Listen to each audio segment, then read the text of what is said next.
To my channel అండి. భారతం చేతివంటికి స్వాగతం. KG chicken అండి, చికెన్ ఫ్రై చేసి చూపిస్తాను. అల్లం వెల్లుల్లి పేస్ట్ 2 స్పూన్లు తీసుకున్నానండి. ఇది పెరుగు కూడా తీసుకుంటున్నాను, 2 టేబుల్ స్పూన్లు తీసుకుంటున్నాను.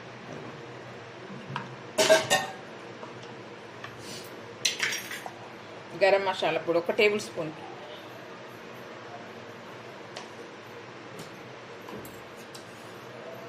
సాల్ట్ మీ టేస్ట్ తగ్గట్టు మీరు తీసుకోండి.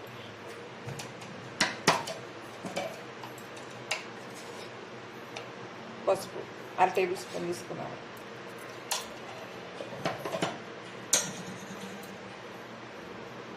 కారం కూడా మీకు ఎలా తింటారో మీ టేస్ట్ తగ్గట్టు మీరు వేసుకోండి. నేనైతే 3 స్పూన్లు వేస్తున్నాను, చాలిపోతే మళ్ళీ వేసుకోండి.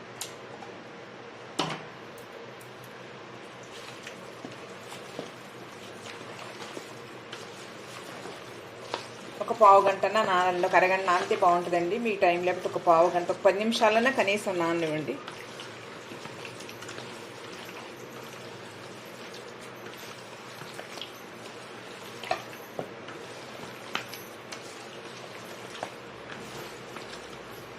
నిమ్మకాయ తీసుకోండి, ఒక నిమ్మకాయ తీసుకున్నానండి. ఇత్తులు పట్టుకోండి, ఇలా పిండుకోండి.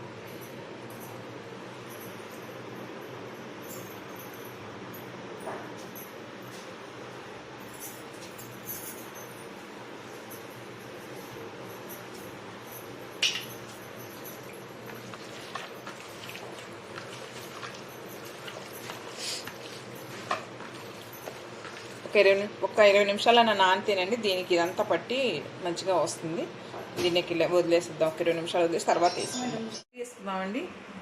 దీంట్లో 4 టేబుల్ స్పూన్లు వేసుకుంటున్నాను నేను ఆయిల్. ఫ్రైగా పట్టిద్దండి ఆయిల్.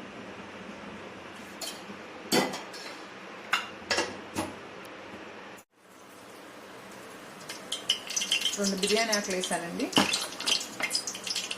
ఇంకా మసాలా ఏమి ఉద్దించదు, అట్లాంటి కూర.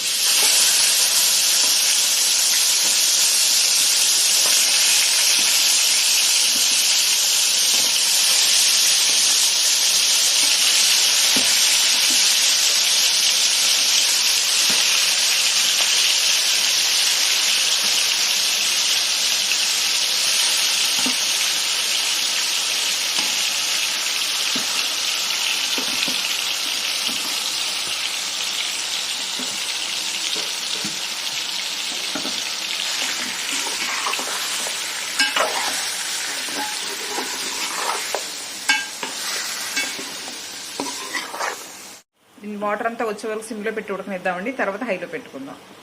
అలా వచ్చి ఎంత ఎగిరిపోయే వరకు మనం వేయించుకోవాలండి కర్రీని బాగా ఎర్రగా. చూపిస్తాను మీకు తర్వాత. కొత్తిమీర వేసుకుంటున్నానండి, కొంచెం కొత్తిమీర, కొంచెం పుదీనా. కర్రీలోకి పొడి మసాలా చేసుకున్నామండి. ఇది గసగసాలు 1 స్పూన్ తీసుకున్నాను, చెక్క, యాలకులు 3, లవంగాలు 5, 2 టేబుల్ స్పూన్లు ధనియాలు తీసుకుంటున్నాను. వీటిని వేయించి పౌడర్ చేసుకోవాలి.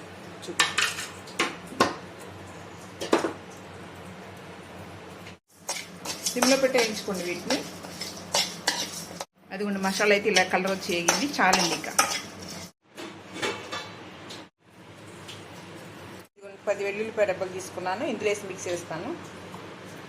ఫైనల్ వేసే మసాలా ఇదే లాస్ట్లో. అయిపోయింది కర్రీ. ఇంకా అవలేదండి, అవుతుంది. వాటర్ తినితే కానీ అవుతుంది.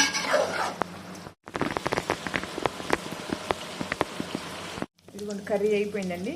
2 టేబుల్ స్పూన్ వరకు పొడి మసాలా వేసుకుంటాను. మీరు తయారు చేసి చూపించాను కదా, మసాలా వేసుకుంటున్నాను.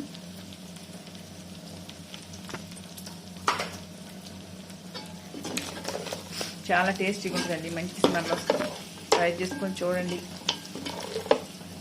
మా వీడియో నచ్చినట్టయితే సబ్స్క్రైబ్ చేయండి, లైక్ చేయండి, షేర్ చేయండి. Thank you. ఏమవుతుంది ఇంకా